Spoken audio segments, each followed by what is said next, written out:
Bonjour à tous, chers étudiants et amis de l'écriture musicale. Dans cette vidéo, on va travailler sur les règles d'harmonie. Voilà, donc concept assez rébarbatif euh, qui, ont- qui a sans doute terrorisé des générations d'étudiants et de compositeurs. Et pourtant, la connaissance des règles, comme toujours, offre beaucoup de liberté puisqu'elle nous permet d'établir un cadre dans lequel on peut laisser aller son imagination et sa créativité. Alors la première de ces règles, c'est les parallélismes, donc l'interdiction de faire des octaves et des quintes parallèles. Alors, je commence par les octaves. De manière très simple, les règles d'harmonie rejoignent en cela les règles du contrepoint. Et dans l'essence même du contrepoint, c'est de trouver le maximum d'inventivité et de créativité dans les voix. Et donc le fait tout simplement d'avoir euh, des notes qui se, qui se répètent d'une voix à l'autre, par exemple ici do, ré, do, ré, eh bien ça enlève de l'indépendance à ces voix. C'est comme si tout à coup ces voix se rejoignaient et avaient le même discours. Et donc on cherchera par tous les moyens à éviter ces parallélismes en cherchant naturellement le mouvement contraire ou éventuellement des mouvements, euh, des mouvements parallèles mais pas conjoint à l'une des voix. Par exemple ici, Do, Ré et Do, Fa. Ça c'est donc pour les octaves. Pour les quintes, je pense que que la raison qui nous interdit les quintes est un petit peu différente. Euh, Ces règles ont été théorisées à partir du XVIIIe siècle, mais en fait elles prévalaient dans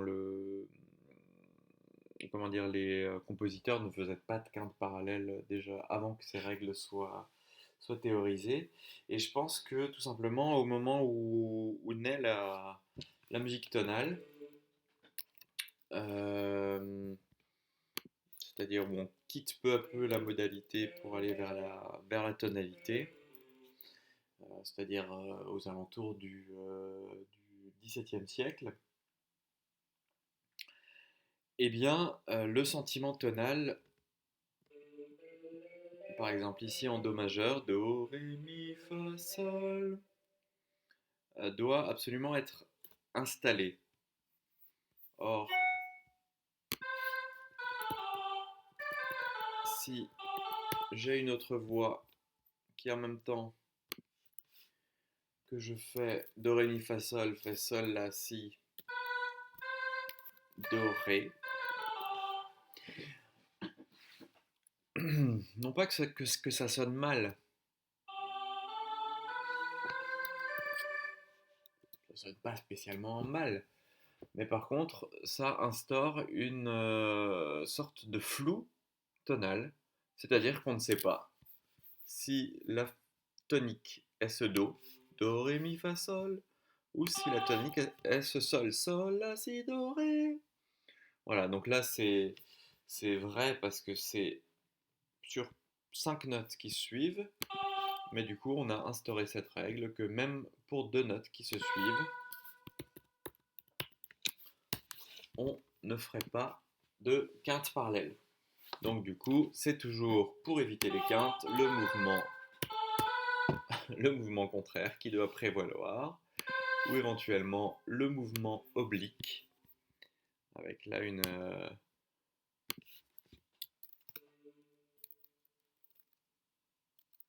très très belle astuce que les compositeurs ont trouvée. Mon prof d'harmonie appelait ça des congères. Alors, Les congères, moi, ça me fait plutôt penser aux énormes tas de neige qu'on voit au bord des routes. Et pourtant, congere, ça veut dire amasser. Et donc, regardez cette solution qui est très élégante. Par exemple, ici, je peux aller sur un fa. Donc là, on voit que on a la quinte qui est ici et le soprano va sur une sixte. Donc ça fait 5-6. Et quand le soprano est sur une sixte, la basse peut monter sur un ré pour refaire une quinte. Et ça nous refait 5-6. Ici pareil, 5-6. Et puis bon là, pour pas continuer indéfiniment cette marche, que j'aurais pu continuer, hein, mais je résous la sixte sur une tierce. Alors voilà, vous allez voir, ça sonne très bien ça. Voilà. Alors bon, ici c'est un petit peu, ça sonne un petit peu vide. Par exemple, si on avait un alto à la tierce par rapport à la basse.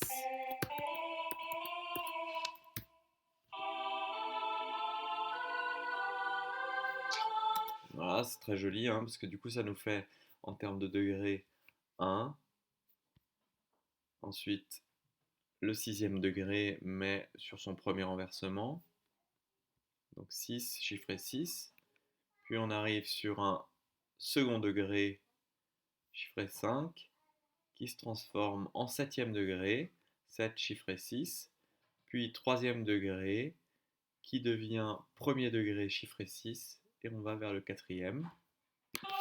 Et puis là, on a même envie de faire un petit retard ici. Alors, regardez-moi ça, ça va être magnifique.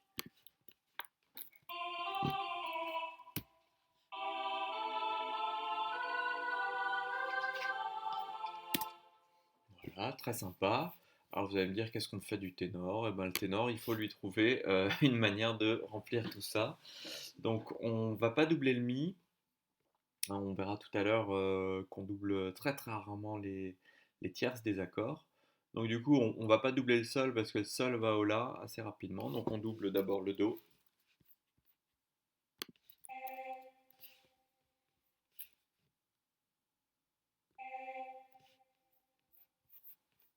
Alors est-ce qu'on va au ré? Ben non, on va pas au ré puisque la basse va déjà au ré. Par contre, où est-ce qu'on pourrait aller? On peut pas aller au la parce que le la va monter aussi. Par contre, on peut peut-être garder la septième. Après, ça nous oblige à doubler le si qui est la sensible, ce qui n'est jamais une très très bonne chose.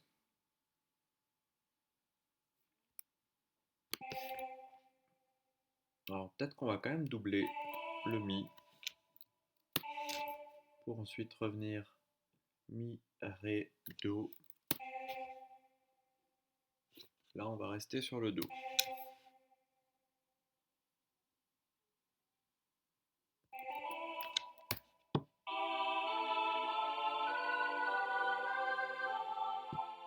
Voilà, vous voyez que ça marche plutôt bien avec cet accord là que j'aime beaucoup parce que du coup on prend ça comme une septième qui se résout sur la sensible.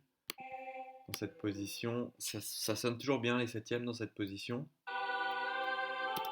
et ça se comprend parfaitement bien parce qu'en fait la dissonance est là entre le si et le do, mais par contre autour de cette dissonance il n'y a que des consonances. Sol si c'est une tierce, do sol c'est une quinte, mi do c'est une sixte, mi si c'est une quinte, et que à part le do si il n'y a que des consonances. Alors on réécoute ça parce que c'est joli.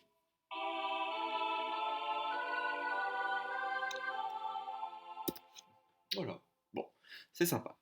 Alors, les quintes parallèles, donc on les évite. Ici, c'est une manière assez élégante d'éviter les quintes, c'est-à-dire en décalant le,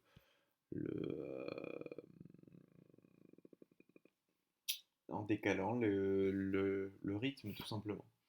Il y a peut-être une autre raison qui fait que les quintes sont interdites dans cette période. Alors ça, je l'ai lu nulle part, mais j'en ai l'intuition en tout cas. C'est que dans le tempérament mésotonique, qui est un tempérament qui privilégie les tierces pures, les quintes sont affreusement fausses.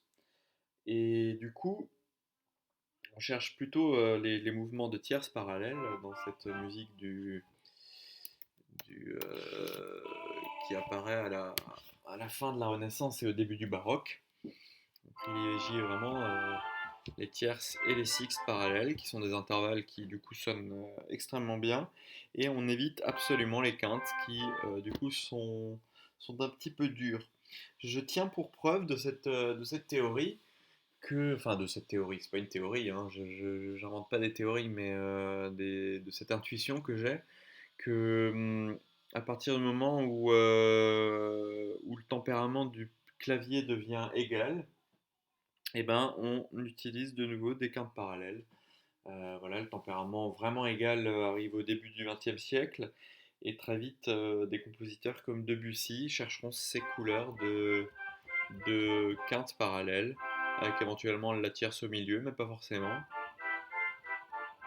Voilà, alors qu'avant, on évitait à tout prix cette position-là, et si on voulait faire du parallélisme, on le faisait comme ça, en position sixte. Ça a toujours marché. Voilà. Alors, ensuite, il y a le problème des quintes et des octaves directes. Alors là, c'est un problème un petit peu différent. Donc l'idée, c'est que on n'arrive pas de manière directe sur un de ces intervalles. C'est-à-dire que on est par exemple toujours en Do majeur, on a un soprano qui fait Sol Do, et bien en principe, la basse ne peut pas faire Si Do en même temps. Voilà. Voilà. Ça semble un petit peu arbitraire comme ça, mais en fait c'est toujours des règles aussi qui nous conduisent vers toujours plus de mouvements contraires. Je prends une petite citation, là j'ai à côté de moi le traité de contrepoint de Noël Gallon et Marcel Beach. Euh, et alors il nous dit: le mouvement contraire doit être employé le plus souvent possible, surtout entre les voix extrêmes. Avec le mouvement conjoint, il constitue l'essence même du contrepoint. Toutes les rencontres de notes qui se produisent par mouvement contraire et conjoint sont excellentes. Voilà. Donc le mouvement contraire et conjoint, ça veut dire simplement que si notre soprane fait Sol Do, et notre basse doit faire. Alors Ré Do, c'est pas génial parce que ça nous ferait un accord de quartet sixte, ou alors un accord plus 6 éventuellement. Mais par exemple, voilà, Sol Mi, ça marche bien. Voilà.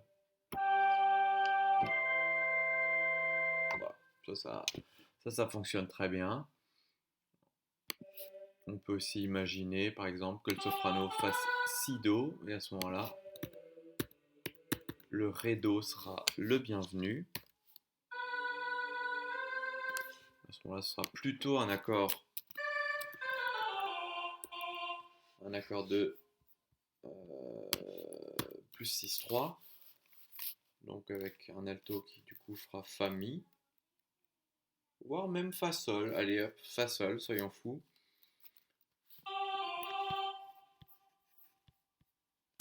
Et une basse qui du coup, un ténor, pardon, excusez-moi, qui du coup ferait Ré Mi.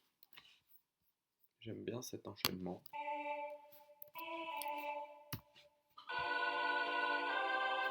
Voilà. Et ça marche, parce que les trois voix du haut montent, la voix du bas descend. On peut imaginer l'inverse. La voix du bas monte, toujours en mouvement conjoint.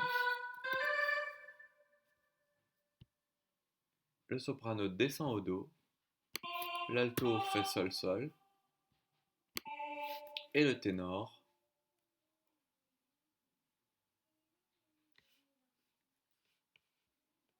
oh, vous savez quoi? L'alto va faire.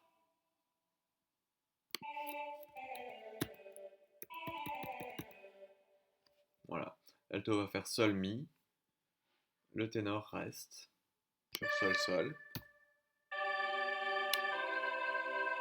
Voilà. Autre solution.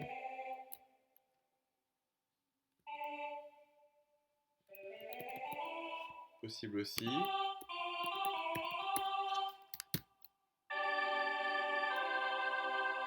Voilà. Donc les octaves directes sont à éviter et donc c'est pour ça privilégier toujours le mouvement contraire.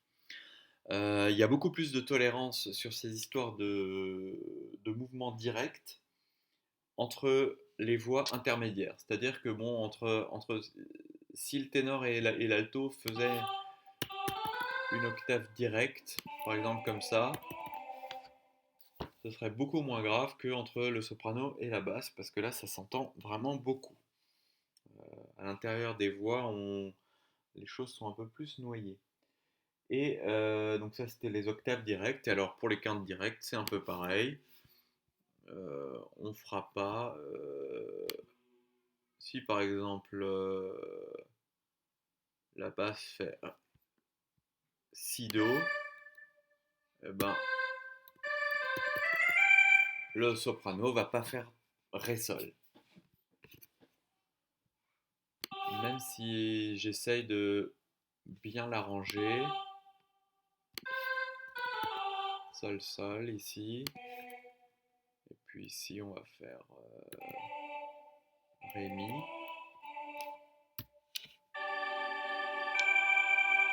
Voilà, ça c'est très très difficile. Très difficile pour l'oreille. On préférera vraiment avoir un mi à la basse.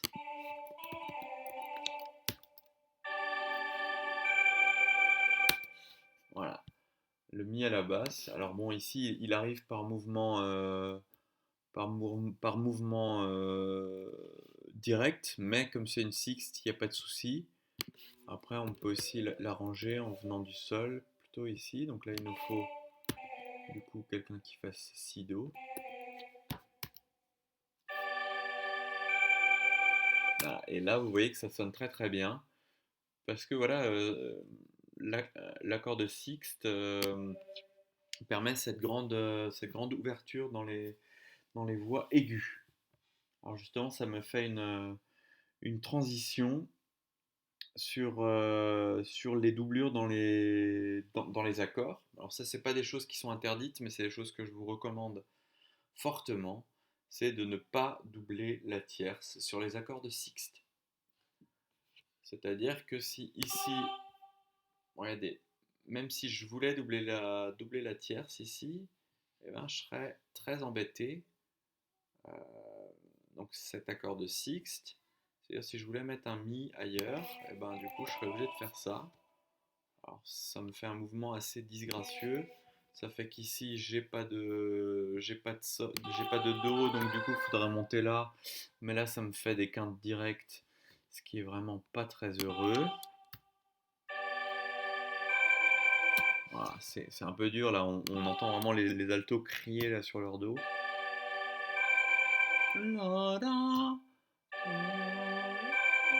Voilà, en plus ça nous fait des quintes parallèles. Enfin bon, c'est vraiment là, c'est pas du tout la bonne solution.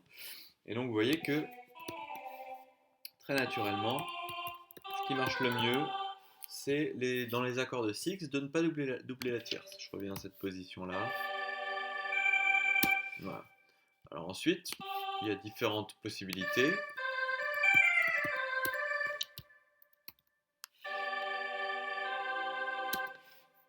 Voilà, ça marche.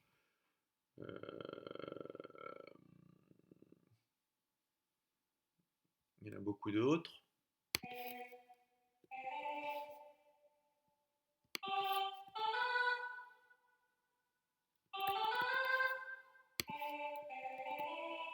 Il y a une solution où vous pouvez doubler la tierce, c'est au ténor. Ça marche toujours bien. Voilà. Ça sonne un peu bizarre mon truc. Pourtant j'ai tout. Par contre, bien sûr, ne... Non, rien. Voilà, on double pas les tierces. Et donc, en gros, ah, tiens, je vais rajouter un petit clavier. Enfin, pas un clavier, je vais rajouter un piano sur ma portée. Voilà, donc en fait, les accords de tierce, si je mets, pardon, les accords de sixte, si je mets un mi à la basse, la position qui va bien, c'est celle-là, où on double le do, hein, mi, do, sol, do. Une autre qui marche bien aussi, c'est de doubler le sol.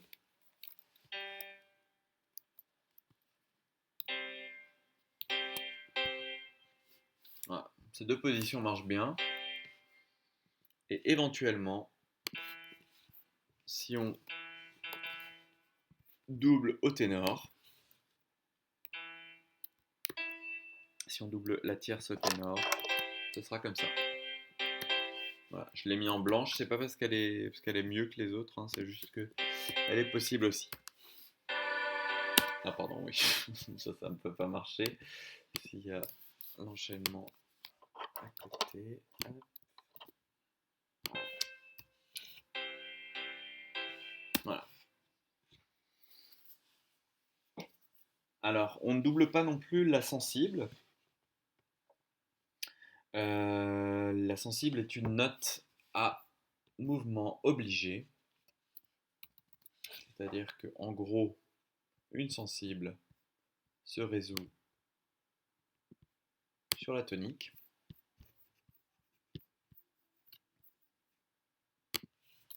Voilà, par exemple j'ai si do au soprano, je vais agrandir un petit peu, si do au soprano, que ma basse, du coup maintenant on peut se permettre de faire une belle cadence parfaite, par mouvement contraire, sol, do, l'alto va nous faire sol, sol, et le ténor va compléter les deux accords, c'est-à-dire en faisant ré, mi. Voilà, ça marche très très bien, bravo, bravo. Alors, pourquoi est-ce qu'on double pas la sensible? Sensible est une note à mouvement obligé. Donc en principe, une sensible doit se résoudre sur la tonique.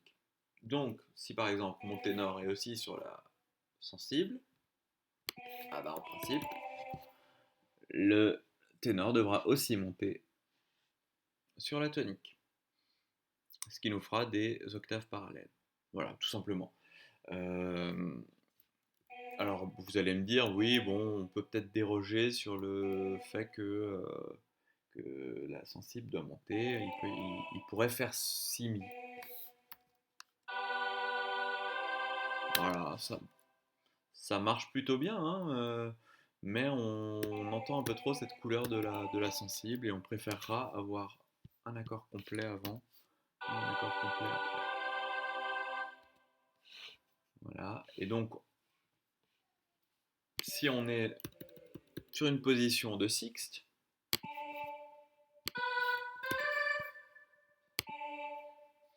eh ben on doublera pas la sensible non plus.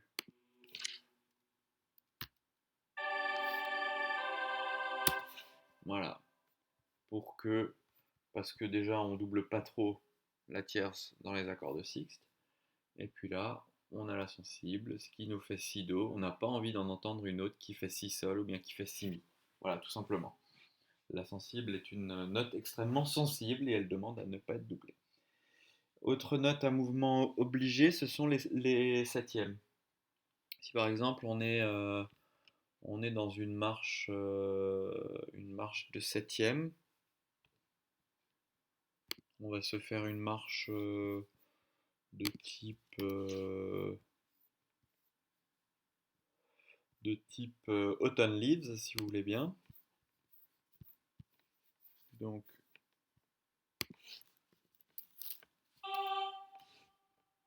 voilà, ça va me prendre un tout petit peu de temps.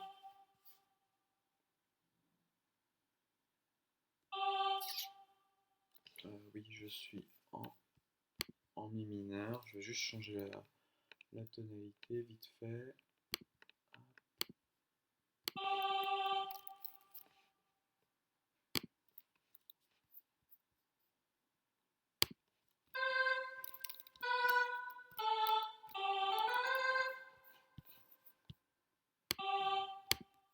Donc, Autumn Leaves, vous connaissez tous les feuilles mortes, hein. Donc, on a d'abord un La mineur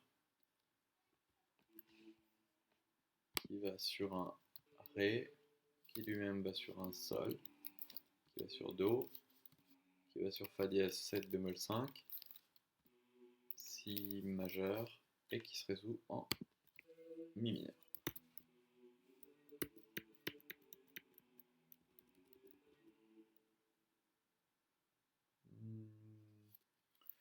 Je vais peut-être le faire dans l'autre sens. Voilà, c'est plus dans la tessiture. On a du coup la tierce ici de notre accord de La mineur qui va sur une septième. La septième se résout. Sol, Si, tierce, qui devient une septième majeure. Ensuite, la septième se résout sur une tierce et devient une septième avant de se résoudre sur une tierce.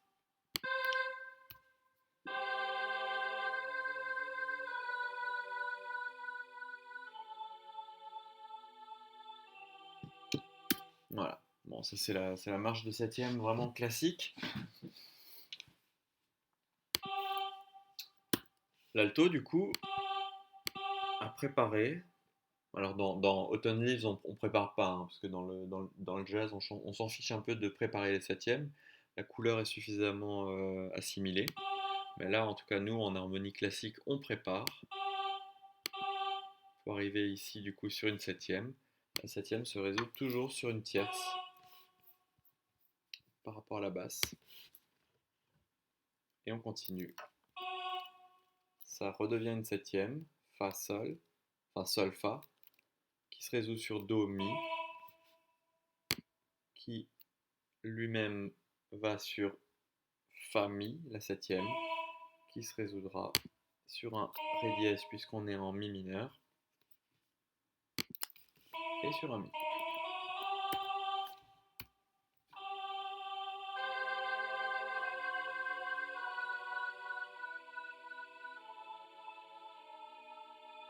Voilà. Alors ça marche super bien parce qu'il y a il y a une super alternance entre des dissonances et des consonances avec la ligne de basse. Et en plus, ça alterne entre les voix. C'est-à-dire que cette voix-ci est dissonante ici, mais devient consonante ici, dissonante ici, consonante ici, dissonante ici, consonante ici, et de nouveau consonante pour la résolution. Et donc ça fait un peu comme une espèce de respiration, je dirais. Ça, c'est vachement intéressant. Et ce qui est génial, c'est que quand celle-ci est dissonante, et ben celle-ci est consonante. Et quand celle-ci devient consonante, celle-ci là-haut devient dissonante. Voilà, on réécoute encore une fois.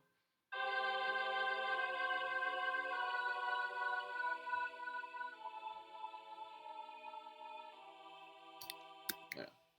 Et donc, ces notes-là, donc je vais juste entourer les. Enfin non, vous allez vite comprendre que la septième, elle est là, puis elle est ici. Hein. C'est un peu comme si on écrivait ça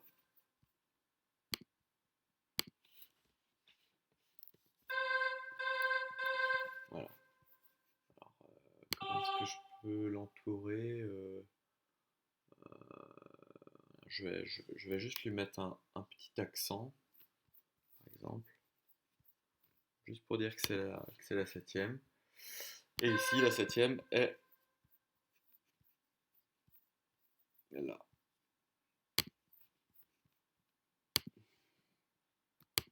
Et c'est pareil à la mesure suivante. Et c'est pareil à la mesure suivante.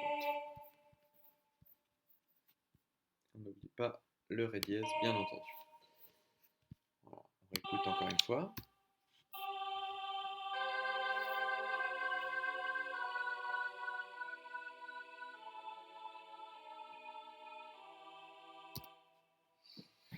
Alors, à chaque fois, la septième a un mouvement obligé, c'est-à-dire qu'elle doit se résoudre vers le bas de manière conjointe. Elle doit se résoudre. Ti et ti. On a besoin d'aller là. Elle pourrait faire autre chose avant. Ti, ti, ti. Par exemple, hein, elle pourrait très très bien aller taper la note réelle qui est le ré, la note de basse. Ensuite, ici, taper le do. Et ici, retaper le si. Et on pourrait faire même pareil avec l'alto, on le fera tout à l'heure.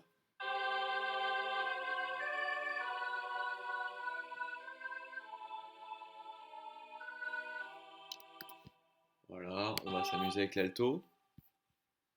Ça va finir par ressembler à du Polnareff tout ça, hein, voire à du Michel Legrand.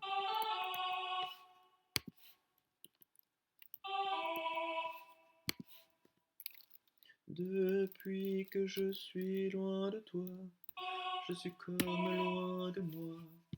Ta-ta-ta-dam.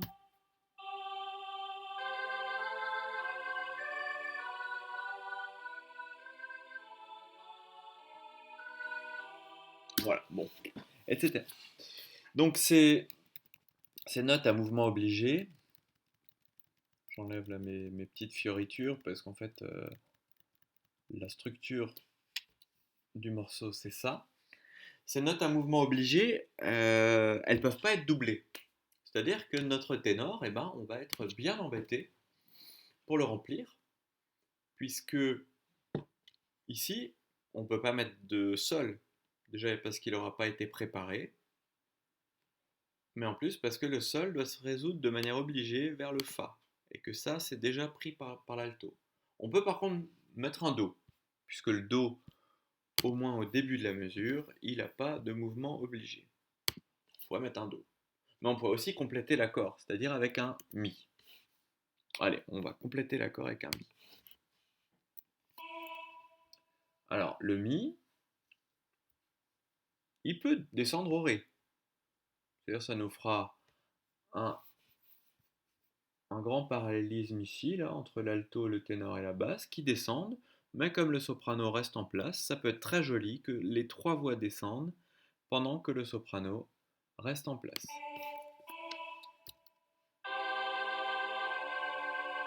Voilà, vous voyez que ça marche bien. Par contre, on ne peut pas compléter cet accord. C'est-à-dire que compléter l'accord de Ré majeur, ça voudra dire mettre un La. Or le La, que je le fasse en haut ou en bas, eh ben, ça va nous faire des quintes parallèles avec la basse. Donc ça, on ne le fait pas. Donc on fait Mi Ré, et ensuite on poursuit la marche. Ré, Do, Do, Si.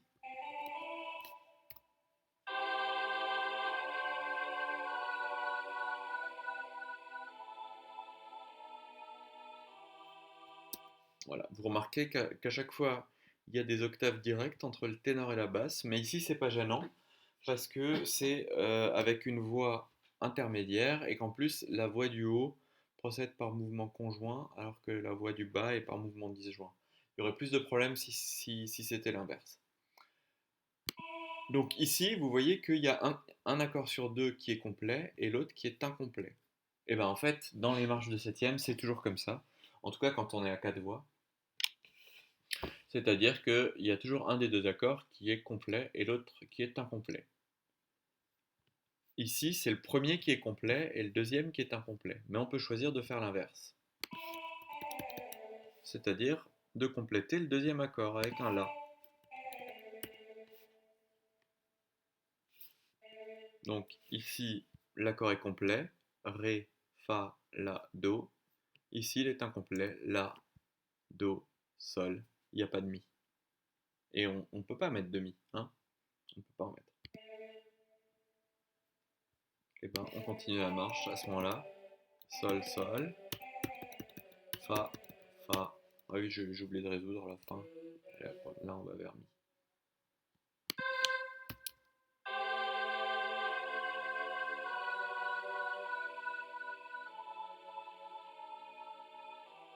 Voilà. Les deux solutions sont correctes. Moi, ce que j'aime pas trop dans celle-là, c'est que dans la disposition qu'on a, euh, on a un unisson qui revient à chaque fois. Ça, c'est un petit peu. C'est un peu dommage puisqu'on a que 4 voix, autant qu'ils fassent chacun des notes différentes. À ce moment-là, je prendrais plutôt cette position de la basse. Bon, c'est un peu grave, hein. Vous voyez que mon logiciel me dit que les basses 2 vont avoir du mal à faire le mi.